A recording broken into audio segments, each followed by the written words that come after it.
안녕하십니까. 세상 읽어주는 남자 이상훈입니다. 오늘은 미중 무역 분쟁의 향배에 대해서 한번 얘기해 보겠습니다. 조기 수습으로 갈까요? 아니면 장기화로 갈까요? 그게 중요할 것 같습니다. 일단 장기와 단기의 개념 정의부터 해야 될 것 같습니다. 장기로 간다는 얘기는 앞으로 내년 11월 미 대선 무렵까지 아니면 그 이상 계속된다는 얘기일 겁니다.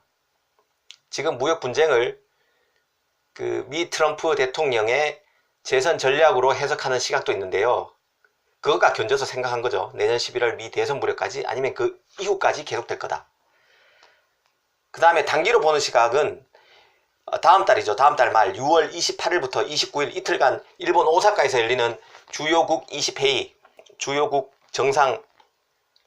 G20 회의 때쯤 끝난다는 얘기를 합니다. 그때까지 물밑에서 협상을 해서 G20 회의 때 타결점을 발표할 거라는 얘기죠. 이 단기로 보는 시각은 짧게 보면 6월 말 G20 회의, 가장 길게 봐도 연내쯤 올 연말까지는 끝낸다. 간을 보다가 끝난다는 얘기겠죠. 얘기일 겁니다. 일단 이것을 전망하려면 미중 무역 분쟁에서 나오는 신호들을 잘 봐야 합니다. 협상 과정에서. 그 다음에 미국과 중국이 서로 치고받으면서 내놓는 조치들을 잘 봐야 되는데요. 지금 그것들만 보면 장기화 가능성이 훨씬 더 큰 상황입니다. 간혹 단기의 방점이 찍힌 신호들도 나오긴 하는데요. 장기화에 더 무게중심이 가 있는 상황입니다. 그런 신호들을 한번 추적해 봤습니다. 첫 번째, 무역 분쟁은 일단 간세 전쟁입니다. 그런데 그 간세 전쟁이 미국의 추가 간세와 중국의 막간세로 이미 확전 양상을 보이고 있습니다. 여기에다 설상가상으로 23일 미국 정부가 통화 가치를 낮추는 국가에 보복 간세를 매기겠다고 발표했습니다. 환율 정책하고 연계시키겠다는 거죠. 재무부의 통화 재정 정책을 무역과 연계해서 손보기로 한 겁니다. 통화 정책을 무역과 연계해서 조치를 취하기로 한 겁니다.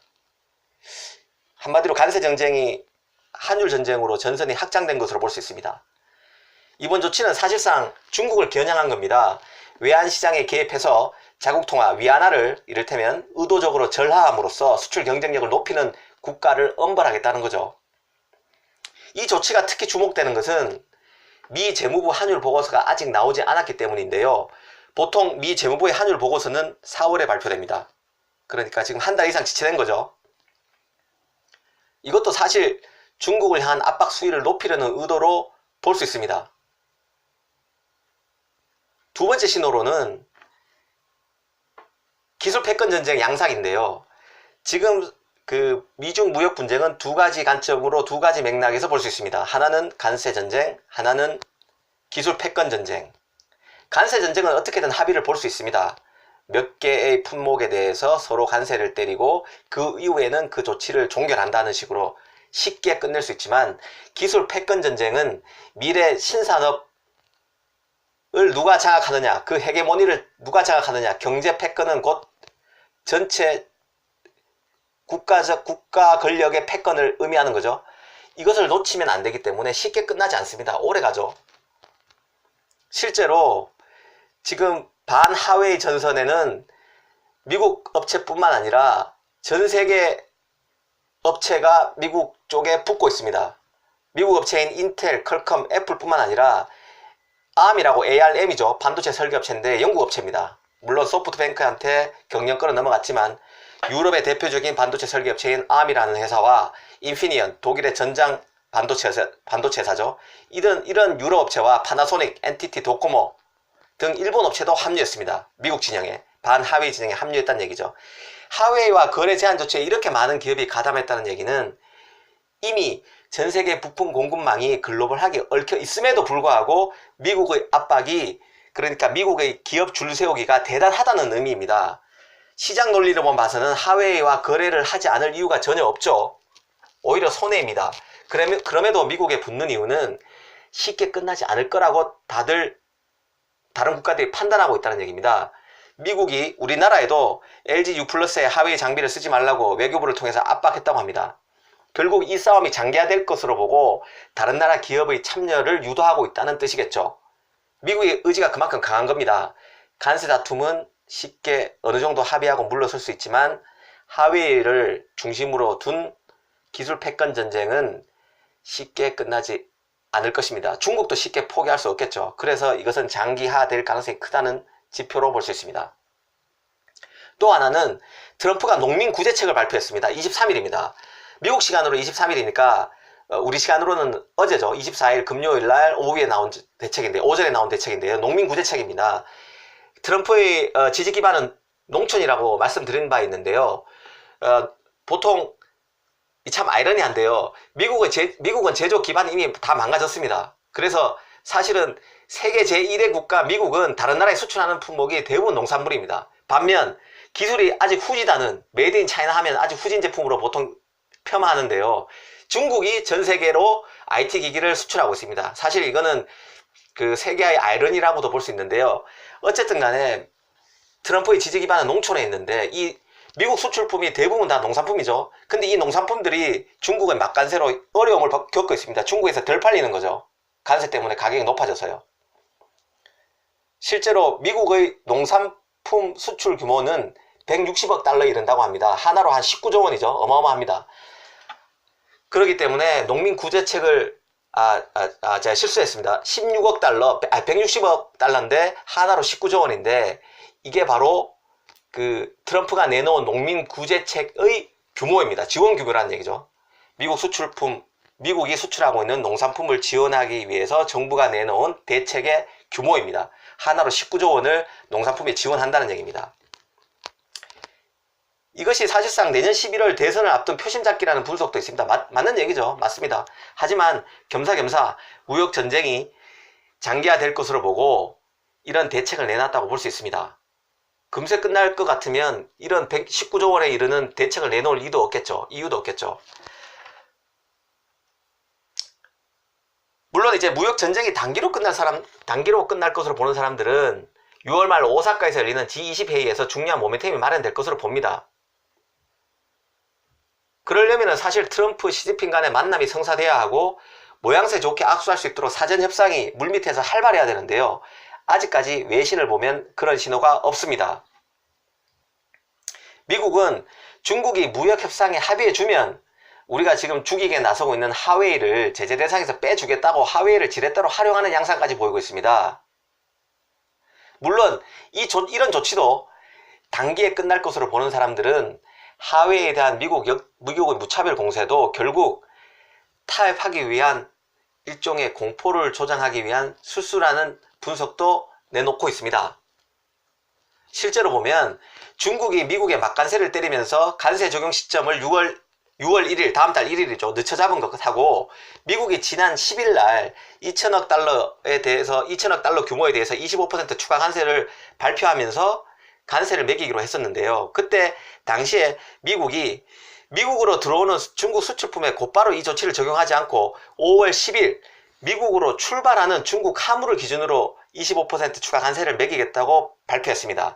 5월 10일 날 중국에서 미국으로 출발하는 화물이 미국에 도착하려면 보통 선적한다는 건 배로 온다는 얘기죠. 한 달가량 걸립니다. 한 달 이상 걸립니다. 한 달이나 두 달. 그러니까 아직 협상 여지가 있다는 거죠. 길게 보면 6월 말까지 협상을 할 시간이 있다는 얘기입니다. 이런 이유를 들어서 무역 전쟁이 단기에 끝날 것으로 보는 사람도 있는데요.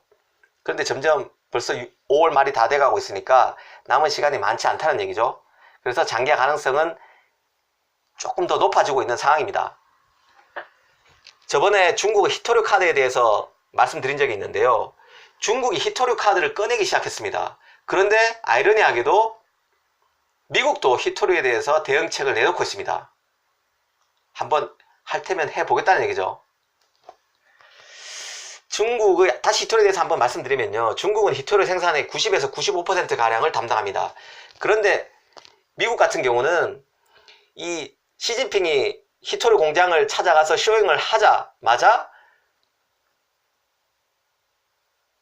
분리 정제 공장 건설을 추진 중이라고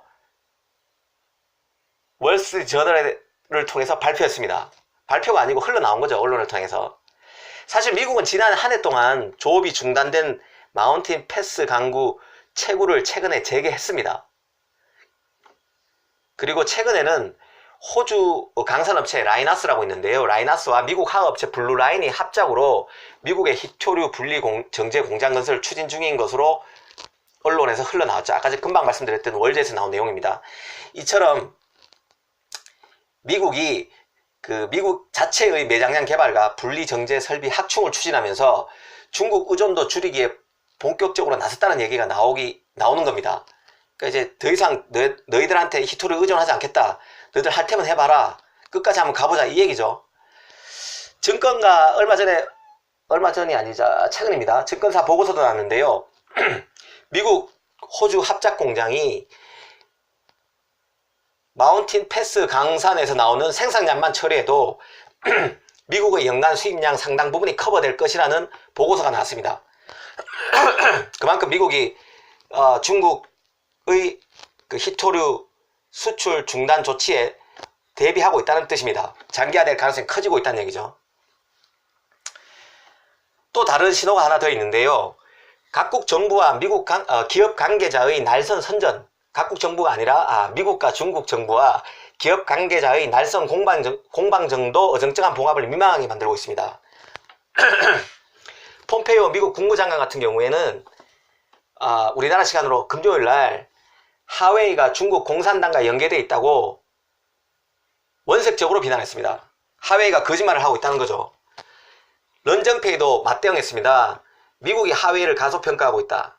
하웨이 장비를 미국이 쓰고 싶어도 못 쓰게 하겠다고 으름장을 놓았습니다. 사실 중국은 체제상 그렇다고 쳐도 공산국가니까 사실은 시진핑이 방향을 잡으면 모두 그쪽으로 갈 수밖에 없죠. 그런데 자유민주주의 국가라는 미국도 지금 중국과의 무역전쟁에 여야가 따로 없습니다. 사실 보호무역주의가 오바마 때부터 본격화됐다는 얘기를 말씀드린 적이 있는데요. 중국에 대한 문제의식이 여야가 다 공감하고 있기 때문에 민주당도 이번 트럼프가 주도하고 있는 미중 무역전쟁에 적극적으로 도와주고 있는 상황입니다. 의회도 마찬가지고요. 하나의 변수는 있습니다. 미국 국민들이죠.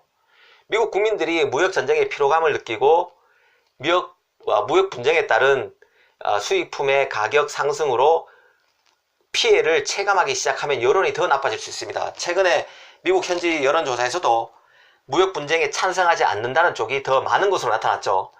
찬성한다는 쪽보다 한 10%포인트 이상 반대하는 사람들이 더 많았습니다. 이럴 경우에 사실 트럼프가 조기 수습에 나설 수도 있습니다. 전문가들조차도 무역 분쟁의 초기에는 이점과 단점이 서로 섞일 수 있지만 장기화될수록 단점이 크게 부과될 것이라는 점을 말하고 있습니다. 트럼프로서는 국민 여론의 향배, 중국의 맞대응 움직임, 또 북한과 이란 등의 변수, 다른 변수의 발생 가능성 등을 두루 감안해서 확전 여부 등을 결정할 가능성이 큽니다. 오늘 이 시간에는 미중 무역 분쟁의 향배, 장기로 갈 것인지 단기로 갈 것인지에 대해서 시그널을 분석해 보았습니다. 감사합니다.